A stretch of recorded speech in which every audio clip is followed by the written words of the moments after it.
Hej, hej, witaj serdecznie na moim kanale Polka w Ameryce. Witaj w Nowym Jorku. W dzisiejszym odcinku będę rozmawiała o biedzie w USA. Ostatnio jeden z turystów bardzo ładnie to podsumował mi, powiedział, że Ameryka to jest bogaty kraj biednych ludzi. Także dzisiaj po prostu o tym porozmawiamy, opowiem Wam, jak to jest faktycznie z tą biedą w USA. Zapraszam serdecznie na ten odcinek.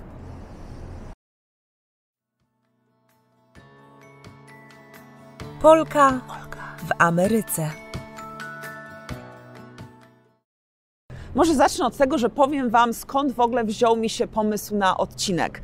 Otóż w zeszłe święta, teraz w grudniu, byłam w Polsce i spotkałam się we Wrocławiu w kafejce z osobami, które śledzą mój kanał, które oglądają moje poczynania. Po prostu zaprosiłam ludzi, kto by chciał się pojawić, przyjść na kawę, mnie poznać osobiście. No i faktycznie kilka osób się pojawiło. I zapytałam te osoby, jako że i tak oglądają mój kanał, że mnie followują, co jest bardzo, bardzo miłe i dziękuję każdemu jednemu z osobna teraz. Jak oglądasz teraz mój kanał, to naprawdę bardzo, bardzo Ci dziękuję. No i właśnie zapytałam, jaki jest taki temat, który chcieliby jeszcze zobaczyć poruszony. I jeszcze właśnie jeden facet powiedział, że chciałby, żebym pogadała o biedzie w USA. I uważam, że to jest świetny temat, z tym, że nie chcę tego zrobić w sposób oceniający. To nie będzie odcinek na zasadzie oni są biedni, zobacz tutaj, są biedni dlatego, że to i to. Ja to oceniam. Nie. Po prostu chcę Wam unaocznić realia życia tutaj dla Amerykanów, ale też z mojej perspektywy, z perspektywy Polki, która tu się przyprowadziła i której zawsze mówiono, a przynajmniej która żyła w tym przeświadczeniu, że Stany Zjednoczone to najbogatszy kraj na świecie. I do dzisiaj jest to najbogatszy kraj na świecie. Trochę już tam Chiny, wiadomo, już chcą się przedostać na pierwsze miejsce. Natomiast Stany to wciąż najbogatszy kraj na świecie, z tym, że tak jak powiedział ten mój turysta, że to jest bogaty kraj biednych ludzi i faktycznie coś w tym jest. Chciałabym Wam dzisiaj opowiedzieć o kilku czynnikach, które brałabym pod uwagę, o których chciałabym Wam opowiedzieć, a o których jestem pewna, że nawet nie zdajecie sobie sprawy, bo to nie są informacje, które są rozgłaszane na prawo i lewo, to są informacje, które można sobie zobaczyć na stronach rządowych, dotyczące jakichś tam procentów, wskaźników i tak dalej. Kilka z tych rzeczy mnie absolutnie zszokowało, zwłaszcza podczas COVID-u, może od tego zacznę.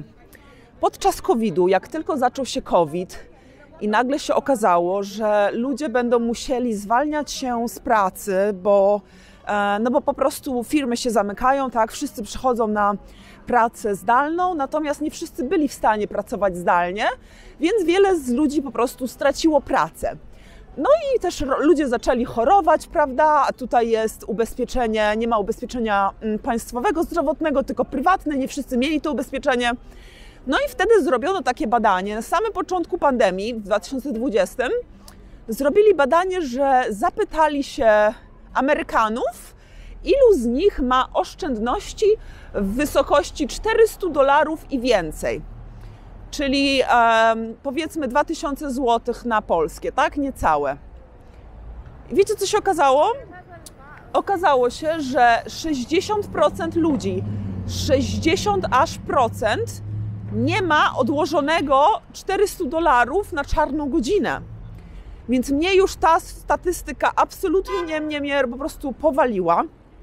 I do tego doszły kolejne zaczęłam bardziej się tym interesować i po prostu tyle rzeczy wyszło na jaw. Ja mam całą listę w telefonie, także ja dzisiaj będę Wam wszystko tutaj opowiadać, żeby Wam unaocznić, jak ci ludzie tutaj w Stanach, ci wszyscy ludzie wokół mnie w tym momencie, jak bardzo oni żyją na kredyt i jak mało de facto posiadają i jak są na przykład nawet niedożywieni. Kolejna rzecz właśnie, o której chcę powiedzieć, zaraz wejdę na listę, ale jeszcze tak z głowy Wam powiem, kwestia żywności.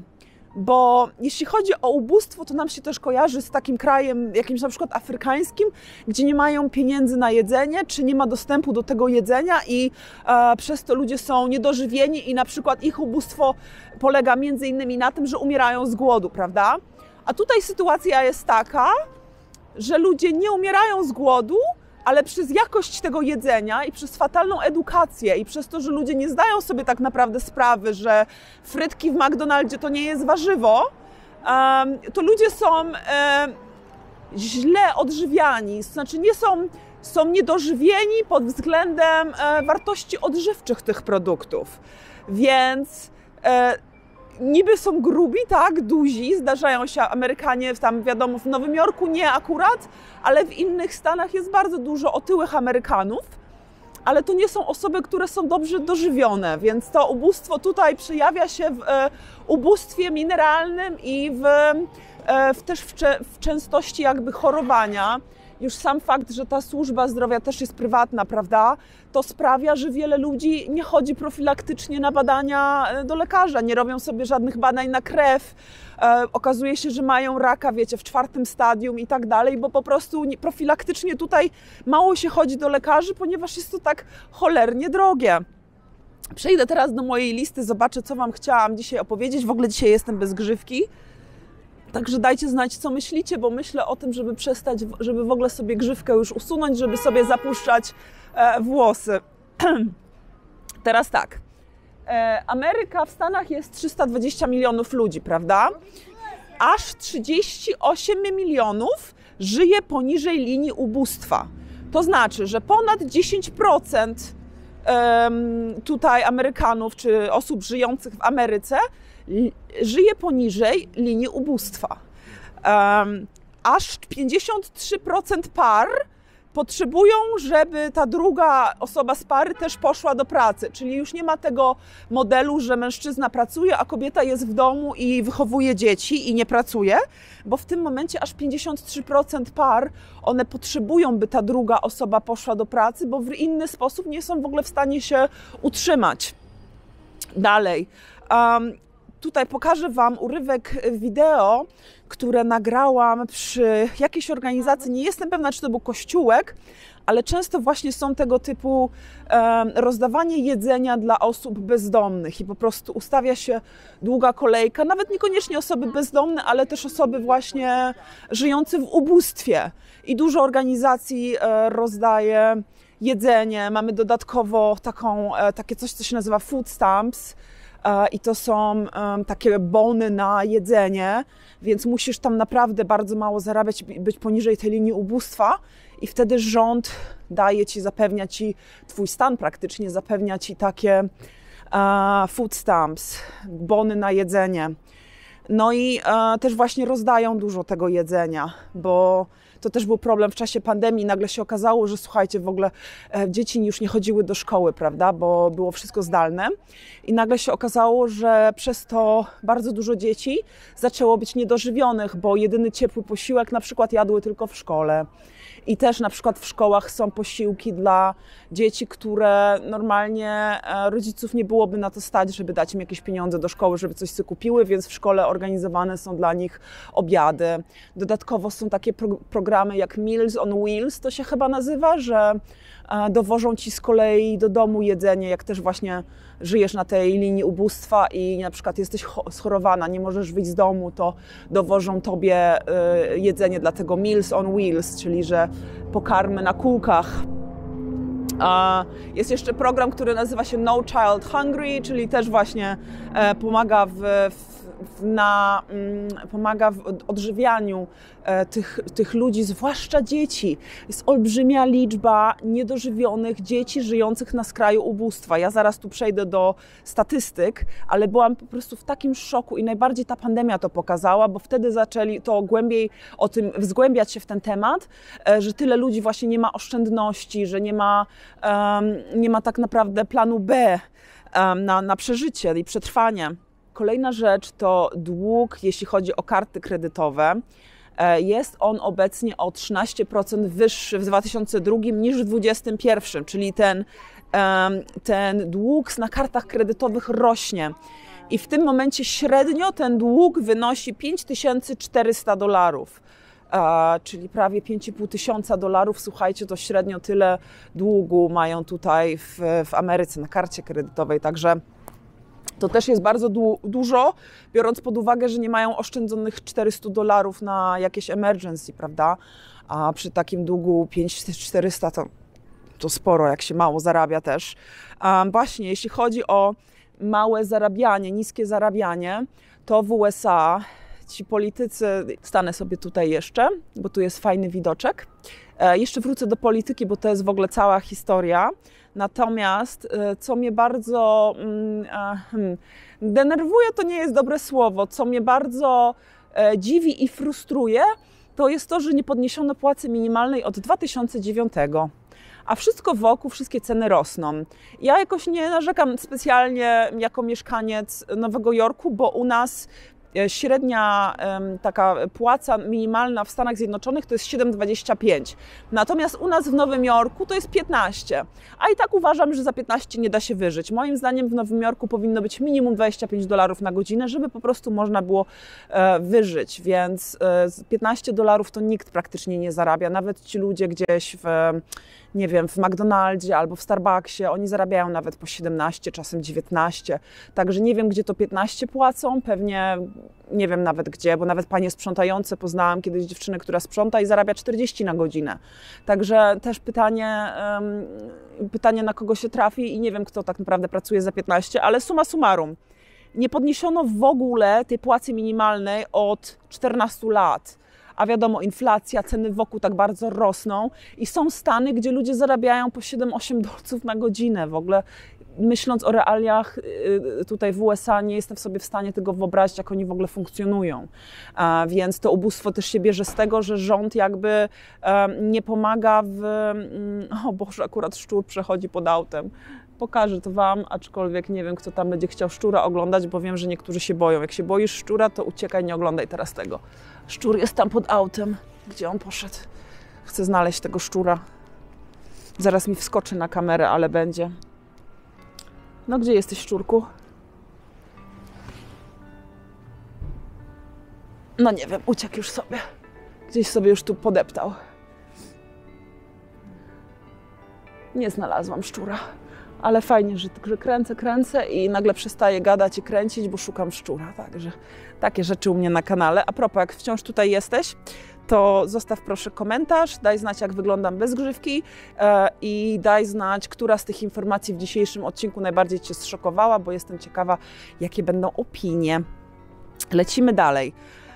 W 2021, teraz mam te dane, w 2021 17% dzieci żyło w ubóstwie w Stanach Zjednoczonych. 17 aż procent. Mogłam sobie sprawdzić te statystyki dla Polski, żeby porównać.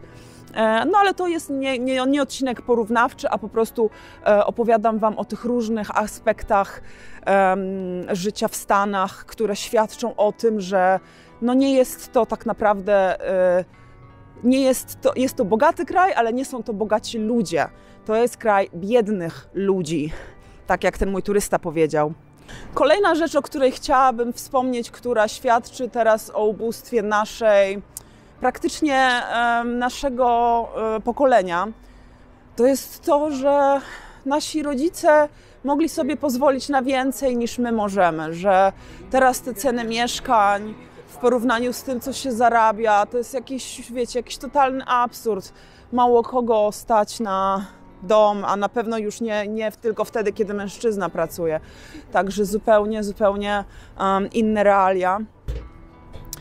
Jeśli chodzi dalej, teraz będę mówiła o top 1% tutaj w Stanach Zjednoczonych, czyli mogę trochę tutaj się zdenerwować, bo mnie zawsze ten temat drażni, że nawet podczas pandemii, że ci wszyscy miliarderzy jeszcze bardziej się wzbogacili, że firmy zamiast podwyższać płace pracownikom, to wykupują swoje akcje, przez co nie muszą płacić podatków, bo wrzucają to w koszta i trzymają później te akcje, nie sprzedając ich, trzymając kapitał i nie musząc płacić za to podatku do momentu, kiedy nie sprzedadzą tych akcji. Także to, co zrobili dla 1%, że cały czas wprowadzają, to republikanie, to może być trochę, nie miał to być polityczny odcinek, ale to republikanie zawsze obniżają podatki. Z tym, że tak oni obniżają te podatki, że to są kruczki prawne, które de facto obniżają podatki tylko i wyłącznie dla tego 1% najbogatszych Amerykanów, najbogatszych biznesmenów, którzy tutaj żyją, sprawiając, że na przykład taki Amazon, Jeff Bezos nie płaci praktycznie podatków, to samo Elon Musk. Są sposoby na to, żeby po prostu to uniknąć płacenia tych podatków i wykorzystują te sposoby właśnie miliarderzy. Zatrzymam się tutaj na chwilkę, poczekam aż pan sobie przejdzie. O, jakaś karetka tutaj jedzie.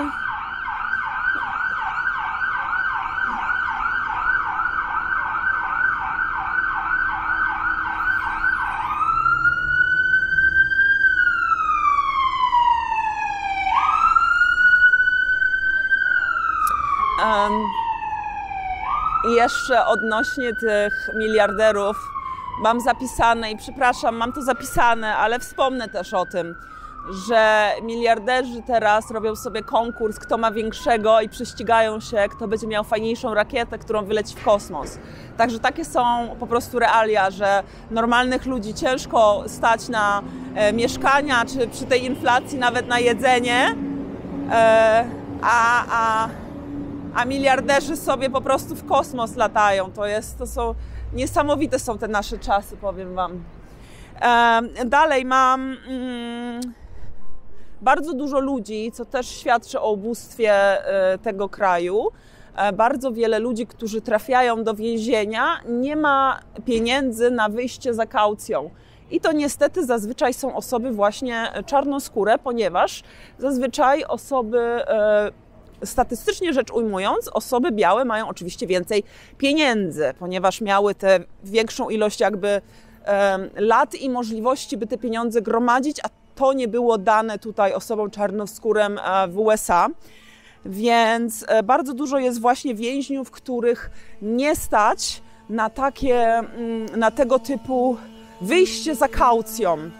I dlatego też te więzienia są bardziej przepełnione osobami czarnoskórymi czy latynosami, bo to są właśnie te osoby, które nie mogły wyjść, nie stać ich było na dobrego prawnika i tak dalej. Bardzo dużo jest lobbystów w polityce. Tylko i wyłącznie chcę o tym wspomnieć dlatego, żeby podkreślić to, że żadne zmiany w tym kraju za mojego tutaj życia przez 8,5 lat, praktycznie żadne duże zmiany nie zaszły. To znaczy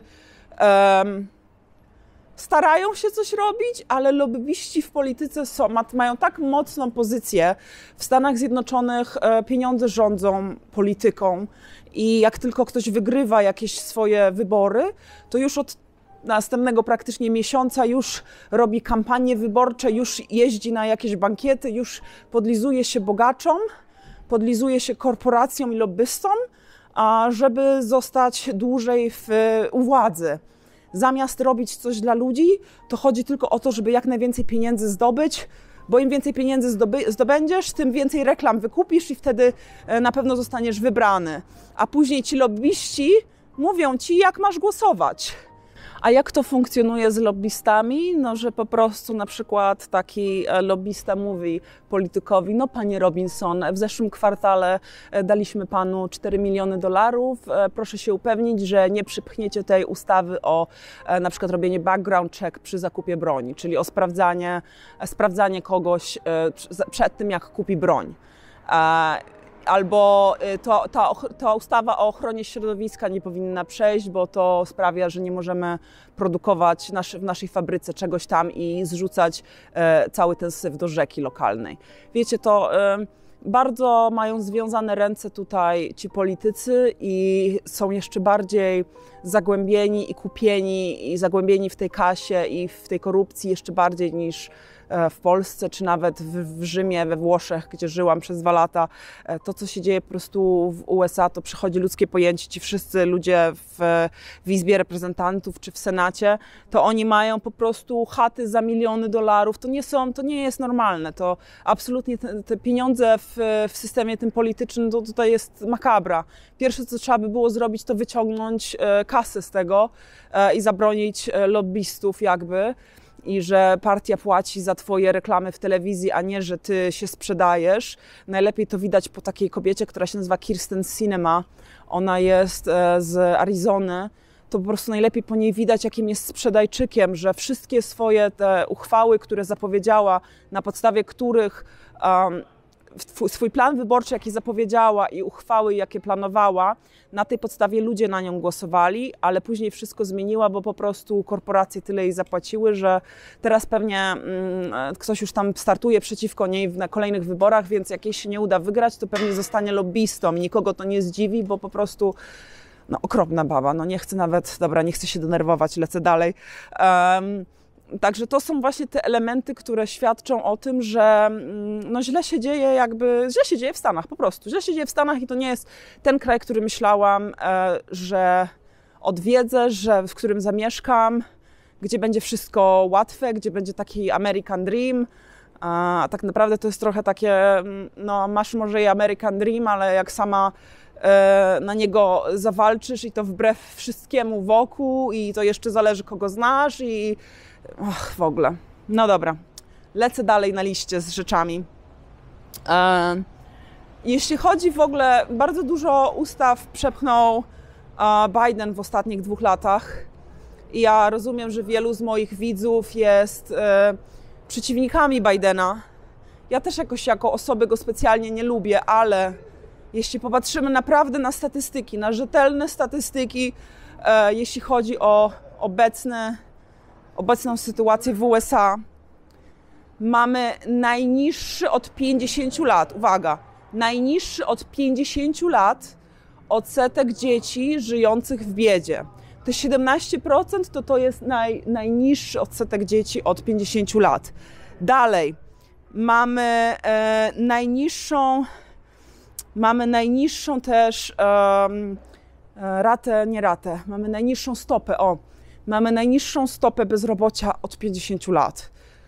Niesamowite, poniżej 4% w tym momencie jest i teraz w ostatnim czasie też bardzo ta inflacja zmalała. Była trochę mowa o recesji przez chwilę, ale teraz widać, że faktycznie się podnosi ten amerykański rynek i ostatnio wrzucili raport dotyczący ilości dodanych stanowisk pracy przez ostatnie kilka miesięcy, czy nawet tylko, niemożliwe, że tylko w styczniu, pewnie przez ostatnie 3 miesiące. W każdym razie spodziewali się teraz pod koniec roku, że Stany dodadzą tam 180 parę tysięcy nowych stanowisk pracy, a dodały 500 tysięcy coś. Także zupełnie w ogóle przeszli samych siebie. Nikt się nie spodziewał, że tak dobrze im pójdzie. Dalej. Każdy ma iPhone'a. I to zaznaczyłam to tutaj w tej biedzie w USA, ten punkt, dlatego, żeby pokazać, że Amerykanie muszą się pokazać.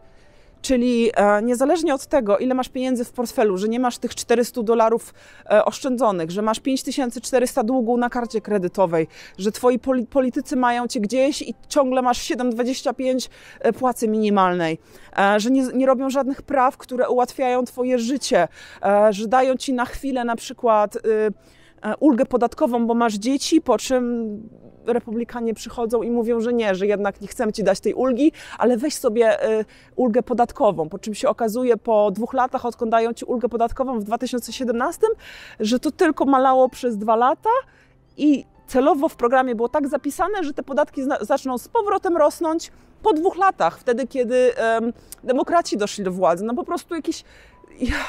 Ja bym chciała, żeby wszyscy się interesowali polityką, żeby o tym czytali, bo takie jakie machlojki przechodzą w tym rządzie, to jest szok. Więc każdy ma iPhone'a, bo każdy musi się pokazać. W USA liczy się to, jak cię widzą. bardziej jak cię widzą niż jak naprawdę jest, dlatego też się zawsze mówi, wiesz, how are you, I'm fine, I'm great, bo nieważne są twoje nieważna jest prawda, ważne to, jak coś wygląda na zewnątrz.